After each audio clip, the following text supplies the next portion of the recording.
कहते हैं कि सफलता का कोई शॉर्टकट नहीं होता दोस्तों।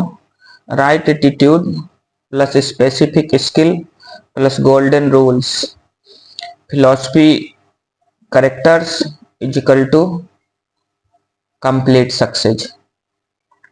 मैं अभिषेक यादव आज प्रस्तुत हूँ एक नई स्टोरी के साथ आप लोगों के समक्ष। एक बार एक साइंटिस्ट थे।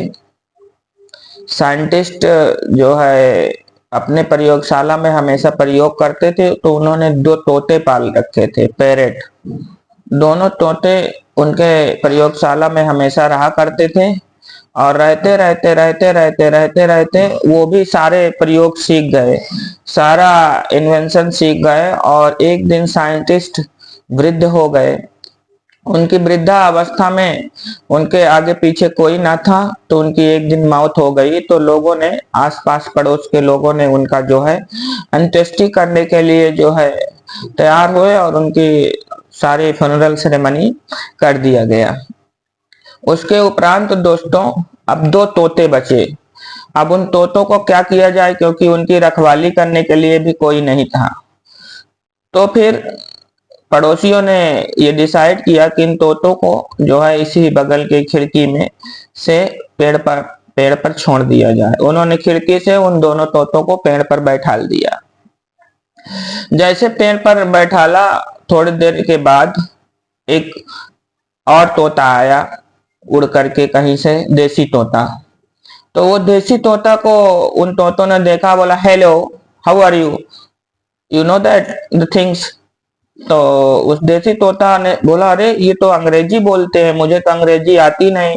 तो उस देसी तोता ने पूछा कि आपने ये इंग्लिश कहाँ से सीखी। बोले अरे इंग्लिश नहीं, हम इन्वेंशन भी जानते हैं, हम तमाम तरह की प्रयोगशाला में प्रयोग करना भी जानते हैं, आपको नहीं पता। बोले ये तो मुझे नहीं पता। तब तक वो देसी तोता देखता है कि नीचे से एक बिल्ली जो है पेड़ पर चढ़ रही है। थोड़ी दूर तक वो देखता रहा, बिल्ली पेड़ पर चढ़ती रही और वो उन अंग्रेजी तोतों से बात करता रहा। थोड़ी देर तक दोनों पैरेट आपस में बातचीत करते रहे। फिर देखते हैं कि बिल्ली आधे पेड़ तक चढ़ाई। तब वो बोला कि ऐसा है, अब ये यहाँ से इस पेड़ से उड़ने का समय आ गया है, क्योंकि नीचे से जो है एक बिल्ली ऊपर चढ़ रही जो हम लोगों को खा जाएगी। तो देसी तोता जैसे बोला कि चलो उड़ो, तो उन्होंने, अंग्रेजी तोतों ने बोला हमने तो उड़ना सीखा ही नहीं, हमने तो उड़ना सीखा ही नहीं, अब हम क्या करें। तो बोले कि ये तो बहुत जरूरी चीज है। तो दोस्तों हमेशा इस बात का विशेष ध्यान रखना होगा कि फ्लाइंग करना उनकी बेसिक फाउंडेशन थी, जिसको उन्होंने नहीं सीखा। इसीलिए सक्सेस का कोई शॉर्टकट नहीं है। हमें जो फाउंडेशन की चीजें हैं, जो हमारे जमीनी स्तर की चीजें हैं, उसे सीखना अति आवश्यक है, तभी हम आगे कंप्लीट सक्सेस पा जाएंगे। आज के लिए बस इतना ही, आगे फिर मिलेंगे एक नई स्टोरी के साथ। नमस्ते, थैंक यू।